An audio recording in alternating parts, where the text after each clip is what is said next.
श्रीगणेशाय नमः। श्रीगोपीजनवल्लभाय नमः। श्रीमद्भागवत महापुराण प्रथम स्कंध अथ षोडशोऽध्यायः। परीक्षित की दिग्विजय तथा धर्म और पृथ्वी का संवाद। श्री सूत जी कहते हैं, शौनक जी, पांडवों के महाप्रयाण के पश्चात भगवान के परम भक्त राजा परीक्षित श्रेष्ठ ब्राह्मणों की शिक्षा के अनुसार पृथ्वी का शासन करने लगे। उनके जन्म के समय ज्योतिषियों ने उनके संबंध में जो कुछ कहा था, वास्तव में वे सभी महान गुण उनमें विद्यमान थे। उन्होंने उत्तर की पुत्री इरावती से विवाह किया। उससे उन्होंने जन्मेजय 4 आदि पुत्र उत्पन्न किए तथा कृपाचार्य को आचार्य बनाकर उन्होंने गंगा के तट पर 3 अश्वमेध यज्ञ किए, जिनमें ब्राह्मणों को पुष्कल दक्षिणा दी गई। उन यज्ञों में देवताओं ने प्रत्यक्ष रूप में प्रकट होकर अपना भाग ग्रहण किया। एक बार दिग्विजय करते समय उन्होंने देखा कि शूद्र के रूप में कलियुग राजा का वेश धारण करके एक गाय और बैल के जोड़े को ठोकरों से मार रहा है। तब उन्होंने उसे बलपूर्वक पकड़कर दंड दिया। शौनक जी ने पूछा, महाभाग्यवान सूत जी, दिग्विजय के समय महाराज परीक्षित ने कलियुग को दंड देकर ही क्यों छोड़ दिया, मार क्यों नहीं डाला? क्योंकि राजा का वेश धारण करने पर भी था तो वे अधर्म शूद्र ही, जिसने गाय को लात से मारा था। यदि यह प्रसंग भगवान श्री कृष्ण की लीला से अथवा उनके चरण कमलों के मकरंद रस का पान करने वाले रसिक महानुभावों से संबंध रखता हो तो अवश्य कहिए। दूसरी व्यर्थ की बातों से क्या लाभ, उनमें तो आयु व्यर्थ नष्ट होती है।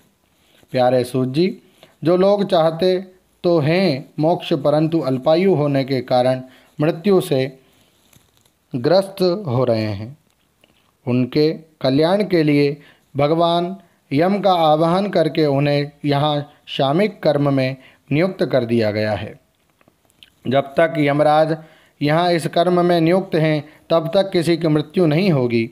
मृत्यु से ग्रस्त मनुष्य लोक के जीव भी भगवान की सुधातुल्य लीला कथा का पान कर सके, इसीलिए महर्षियों ने भगवान यम को यहाँ बुलाया है।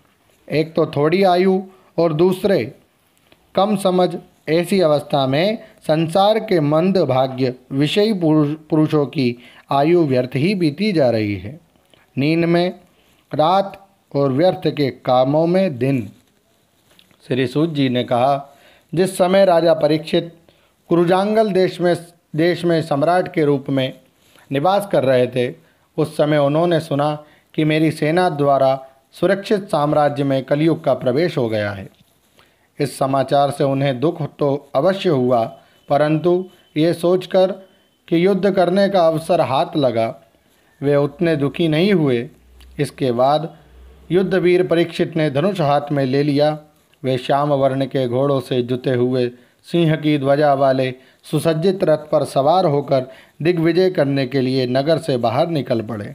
उस समय रथ, हाथी, घोड़े, पैदल सेना उनके साथ साथ चल रही थी। उन्होंने भद्राश्व, केतुमाल, भारत, उत्तर कुरु और किमपुरुष आदि सभी वर्षों को जीतकर वहाँ के राजाओं से भेंट ली। उन्हें उन देशों में सर्वत्र अपने पूर्वज महात्माओं का सुयश सुनने को मिला। उस यशोगान से पद पद पर भगवान श्री कृष्ण की महिमा प्रकट होती थी। इसके साथ ही उन्हें यह भी सुनने को मिलता था कि भगवान श्री कृष्ण ने अश्वत्थामा के ब्रह्मास्त्र की ज्वाला से किस प्रकार उनकी रक्षा की थी। यदुवंशी और पांडवों में परस्पर कितना प्रेम था तथा पांडवों की भगवान श्री कृष्ण में कितनी भक्ति थी। जो लोग उन्हें ये चरित्र सुनाते, उन पर महामना राजा परीक्षित बहुत प्रसन्न होते, उनके नेत्र प्रेम से खिल उठते। वे बड़ी उदारता से उन्हें बहुमूल्य वस्त्र और मणियों के हार उपहार रूप में दे देते। वे सुनते ही कि भगवान श्री कृष्ण ने प्रेम परवश होकर पांडवों के सारथी का काम किया, उनके सभासद बने, यहाँ तक कि उनके मन के अनुसार काम करके उनकी सेवा भी की। उनके सखा तो थे ही, दूध भी बने। वे रात को शस्त्र ग्रहण करके वीरासन से बैठ जाते और शिविर का पहरा देते। उनके पीछे पीछे चलते, स्तुति करते तथा प्रणाम करते। इतना ही नहीं, अपने प्रेमी पांडवों के चरणों में उन्होंने सारे जगत को झुका दिया। जब परीक्षित की भक्ति भगवान श्री कृष्ण के चरण कमलों में बढ़ी तो और भी बढ़ जाती है। इस प्रकार वे दिन दिन पांडवों के आचरण का अनुसरण करते हुए दिग्विजय कर रहे थे। उन्हीं दिनों उनके शिविर से थोड़ी ही दूर पर एक आश्चर्यजनक घटना घटी। वह मैं आपको सुनाता हूँ। धर्म बैल का रूप धारण करके एक पैर से घूम रहा था। एक स्थान पर उसे गाय के रूप में पृथ्वी मिली। पुत्र की मृत्यु से दुखनी माता के समान उसके नेत्रों से आंसुओं के झरने झर रहे थे। उसका शरीर श्रीहीन हो गया था। धर्म पृथ्वी से पूछने लगा। धर्म ने कहा, कल्याणी, कुशल से तो हो ना? तुम्हारा मुख कुछ कुछ मलिन हो रहा है। तुम श्रीहीन हो रही हो। मालूम होता है तुम्हारे हृदय में कुछ न कुछ दुख अवश्य है। क्या तुम्हारा कोई संबंधी दूर देश में चला गया है जिसके लिए तुम इतनी चिंता कर रही हो? कहीं तुम मेरी तो चिंता नहीं कर रही हो कि अब इसके 3 पैर टूट गए, एक ही पैर रह गया है। संभव है तुम अपने लिए शोक कर रही हो कि अब शूद्र तुम्हारे ऊपर शासन करेंगे। तुम्हें इन देवताओं के लिए भी खेद हो सकता है जिन्हें अब यज्ञों में आहुति नहीं दी जाती, अथवा उस प्रजा के लिए भी जो वर्षा न होने के कारण अकाल एवं दुर्भिक्ष से पीड़ित हो रही है। देवी, क्या तुम राक्षस सरीखे मनुष्यों के द्वारा सताई हुई आरक्षित स्त्रियों एवं आर्त बालकों के लिए शोक कर रही हो? संभव है विद्या अब कुकर्मी ब्राह्मणों के चंगुल में पड़ गई है और ब्राह्मण विप्रद्रोही राजाओं की सेवा करने लगे हैं, और इसी का तुम्हें दुख हो। आज के नाम मात्र के राजा तो 16 आने कलयुग हो गए हैं। उन्होंने बड़े बड़े देशों को भी उजाड़ डाला है। क्या तुम उन राजाओं या देशों के लिए शोक कर रही हो? आज की जनता खान पान, वस्त्र, स्थान और स्त्री सहवास आदि में शास्त्रीय नियमों का पालन न करके स्वेच्छाचार कर रही है। क्या इसके लिए तुम दुखी हो? माँ पृथ्वी, अब समझ में आया हो न हो तुम्हें भगवान श्री कृष्ण की याद आ रही होगी, क्योंकि उन्होंने तुम्हारा भार उतारने के लिए ही अवतार लिया था और ऐसी लीलाएं की थी जो मोक्ष का भी अवलंबन है। अब उनके लीला संवरण कर लेने पर उनके परित्याग से तुम दुखी हो रही हो। देवी, तुम तो धन रत्नों की खान हो। तुम अपने क्लेश का कारण जिससे तुम इतनी दुर्बल हो गई हो। मुझे बतलाओ। मालूम होता है बड़े बड़े बलवानों को भी हरा देने वाले काल ने देवताओं के द्वारा वंदनीय तुम्हारे सौभाग्य को छीन लिया है। पृथ्वी ने कहा, धर्म, तुम मुझसे जो कुछ पूछ रहे हो वे सब स्वयं जानते हो।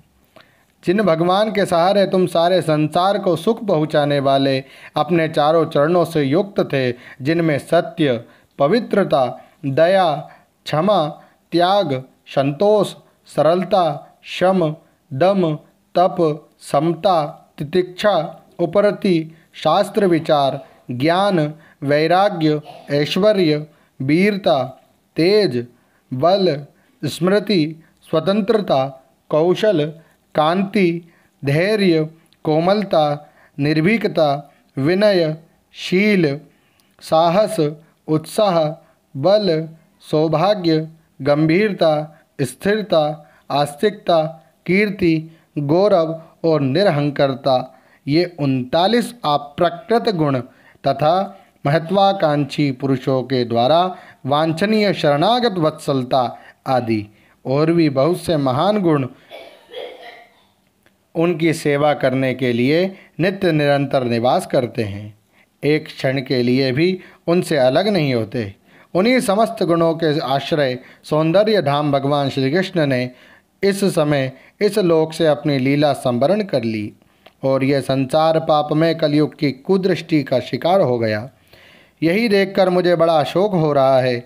अपने लिए देवताओं में श्रेष्ठ तुम्हारे लिए देवता, पितर, ऋषि, साधु और समस्त वर्णों तथा आश्रमों के मनुष्यों के लिए मैं शोकग्रस्त हो रही हूँ, जिनका कृपा कटाक्ष प्राप्त करने के लिए ब्रह्मा आदि देवता भगवान के शरणागत होकर बहुत दिनों तक तपस्या कर रहे हैं।